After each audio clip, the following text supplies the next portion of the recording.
하나님 아버지 은혜를 감사합니다. 이 아침에 우리를 부르시고 기도할 수 있게 하심을 감사합니다. 하나님 주신 말씀을 통하여 기도의 자리로 나아가오니 성령께서 우리를 인도하여 주옵소서. 예수님 이름으로 기도드립니다. 아멘. 찬송가 384장 하나님께 찬양드립니다. 나의 갈 길 다가도록 예수 인도하시니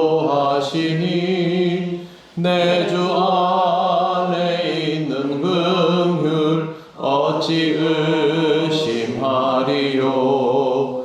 믿음으로 사는 자는 하늘 위로 받겠네.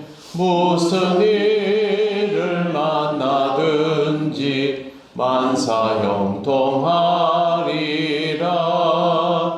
무슨 일을 만나든지 만사형통하리라. 나의 갈 길 다가도록 예수 인도하시니 어려운 일 당한 때도 조카는 해주시네.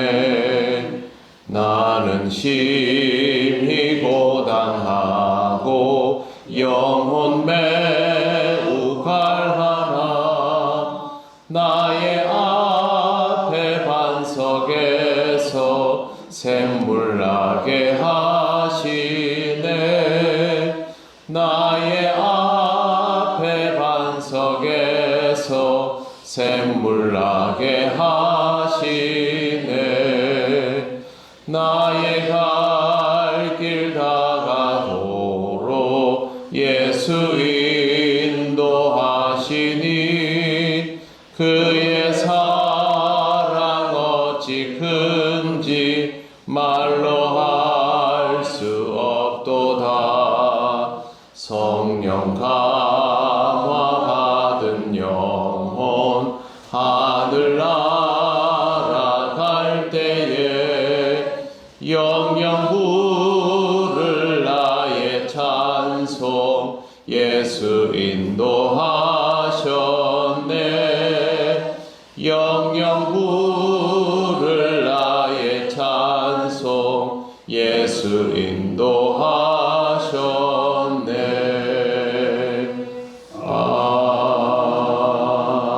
아멘.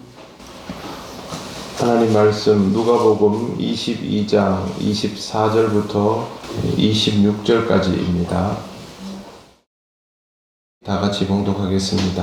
또 그들 사이에 그 중 누가 크냐 하는 다툼이 난지라. 예수께서 이르시되 이방인의 임금들은 그들을 주관하며 그 집권자들은 은인이라 칭함을 받으나 너희는 그렇지 않을지니 너희 중에 큰 자는 젊은 자와 같고 다스리는 자는 섬기는 자와 같을지니라. 아멘. 예수님께서 십자가에 관한 이야기를 만찬의 자리를 통하여 하셨습니다. 굉장히 심각한 이야기였습니다. 그런데 이 식사의 자리를 마무리할 즈음에 제자들 사이에서 다툼이 일어납니다. 24절을 보시면 그들 사이에 그중 누가 크냐 하는 다툼이 난지라 라고 되어 있습니다. 왜 이런 다툼이 일어나게 되었을까? 예수님의 말씀을 오해했기 때문입니다. 그들은 예수께서 고난을 말씀하실 때에 그것의 의미를 생각하기보다는 그 뒤에 이어질 하나님 나라에만 관심을 가지고 있었던 것입니다. 요즘 아시안게임 한다고 하던데요. 만약에 아시안게임 가가지고 그 험난한 경기의 과정들이 있을 텐데 이런 과정들은 다 생략하고 금메달 생각만 하고 있다 하면 말이 안 되지 않습니까? 지금 제자들이 바로 그런 경우입니다. 주님의 십자가에 대한 이해는 전혀 되지 않은 채로 주님께서 받으실 영광의 자리, 회복될 그 자리만 생각을 하고 있는 것입니다. 바울을 한번 떠올려 보십시오. 내가 그리스도와 함께 십자가에 못 박혔나니 그런 즉 이제는 내가 산 것이 아니요 오직 내 안에 그리스도께서 사신 것이라. 이게 주님의 십자가를 이해하는 태도일 것입니다. 제자들도 예수께서 그런 이야기를 하시면 주님이 지금부터 어려운 상황에 들어가시는구나 라는 것을 생각해야 하는데 그러지 않았던 것이죠. 세상의 교회들이 주님의 고난에 더 민감할까요? 아니면 하나님 나라의 영광에 더 민감할까요? 당연히 후자입니다. 하나님 나라의 영광에 훨씬 더 민감합니다. 그래서 교회가 즐기는 단어들이 있습니다. 승리, 영광, 권세, 능력 이런 것들을 더 선호합니다. 하지만 실제로 예수께서 하나님 나라를 이루기 위하여서 말씀하신 것들은 말씀과 기도, 묵상과 사랑, 십자가와 고난입니다. 이렇게 주께서 고난이 반드시 선행된다는 것을 말씀하셨는데도 불구하고 이렇게 서열 다툼을 하는 것은 가장 기본적인 개념조차 장착이 되어 있지 않다라는 것입니다. 우리도 능히 이러고도 남을 수 있고 이미 그럴런지도 모릅니다. 그러므로 우리는 주님의 말씀을 듣고 또 들으며 새겨야 합니다. 25절 예수께서 이르시되 이방인의 임금들은 그들을 주관하며 그 집권자들은 은인이라 칭함을 받으나. 이방인의 임금들이 그들을 주관한다라는 말은 이방의 임금들은 통치자로 지배자로 살아가게 된다라는 뜻입니다. 교회의 지도자들, 주님을 따르는 자들은 이러면 안 된다라는 말이기도 합니다. 교회는 권위로 군림하는 사람들이 지도자여서는 안 됩니다. 제자들은 이런 서열 다툼을 지금 하지만 나중에는 진짜 교회의 지도자들이 됩니다. 그러면 그때는 어떻게 하겠습니까? 지금처럼 또 서열 다툼을 한다고 하면 큰일 나지 않겠습니까? 지금이야 꾸지람 들으면 그만입니다. 그러나 교회의 지도자가 된 다음에도 서열 다툼을 하면 그때는 교회가 분열됩니다. 주께서 우려하시는 것은 지금의 서열 다툼이 아니라 이 사람들이 나중에 지도자가 되었을 때 그들이 서열 다툼을 그 자리에서 하면 그때 교회가 분해되는 것을 염려하신 것입니다. 은인이라 칭함을 받는다라는 말도 비슷한 뜻인데요. 공로를 인정받는다라는 뜻입니다. 지금의 한국 교회에는 공로라는 단어가 남발되고 있습니다. 별로 좋은 거 아닙니다. 원로라는 말은 그 교회에서 오랫동안 사역을 한 이후에도 어른으로서 존경받는다라는 뜻이기 때문에 그 단어에 큰 무게를 싣지 않아도 괜찮습니다.